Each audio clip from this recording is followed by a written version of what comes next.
As we've been discussing over the past 40 minutes or 50 minutes or so, Donald Trump very much in the driving seat at the moment, and he is claiming victory this morning.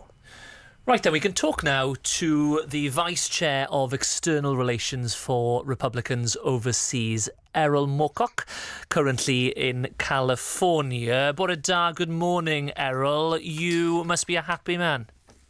Yeah, absolutely. I mean, everything that me and my friends and family wanted to happen, and everything I've been actually predicting in terms of a narrow landslide has come true. We've won the Senate, we've won the House, we've won the popular vote, we've won the presidency, we have the Supreme Court. We can demonstrably change the face of America in the next 100 days. Well, first 100 days of the presidency in a way never been seen before, to use one of Trump's most famous lines, but this time it's actually never been seen before.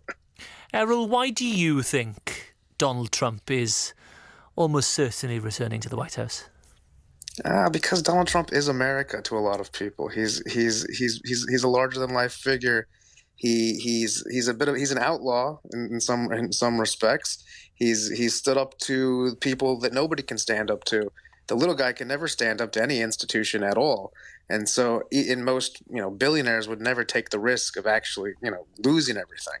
So people look at this guy, and especially, after the assassination attempts and the iconic moment, I mean, the rise, the fall, the redemption, that's sort of the American story, nostalgia, LA noir of our cultural lexicon. And so Donald Trump embodies that, whether it be in his own books that he writes, the life he lives in business, or now his political life. It's all that, great American kind of character, and people resonate with that. But even though it looks like he could well take all 7 of the key swing states that really decide where this election was going, because they could have gone Republican or they could have gone Democrat, they're still pretty small margins. And for so many Americans, millions of them right across the country, he is an incredibly divisive figure, and they are concerned.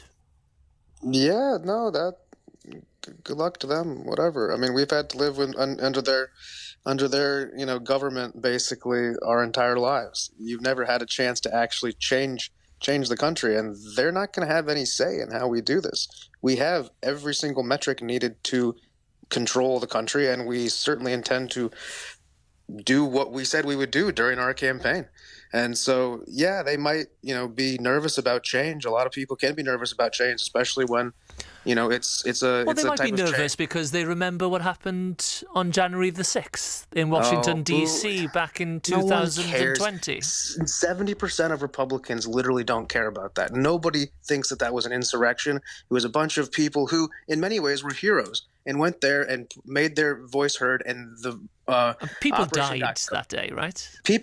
Ashley Babbitt, she was executed, shot in the head by a Capitol police officer while unarmed. And no police officer was beaten to death. People had heart attacks. It was an awful event, and nobody's proud of it. But the idea that we're still talking about this event, I mean, this is... You think it's American a normal, nondescript thing that the Capitol was stormed? No one cares, man. Nobody cares. And the American people have shown you that today with a resounding rebuke of this. Every time I'm on media for the last 4 years, I get asked, the January 6th. Literally nobody cares, man. And the first time you guys get that through on your side, it's going to be a lot easier. We don't care about that event at all. We've got another American in the studio here. It is a huge country of millions of voters. We've got our resident expert, who's a professor of politics here at Cardiff University. But Dr. Joe Phillips, you are an American. Do you care? Personally, absolutely. Whether the country cares about January 6th, I have to partially agree with the caller. If Trump's about to win, it certainly wasn't a deal breaker, then okay. However, I think you'll find that if people are asked about what happened on January 6th, most wouldn't approve of it. What do you think a second Trump presidency will look like, Erol?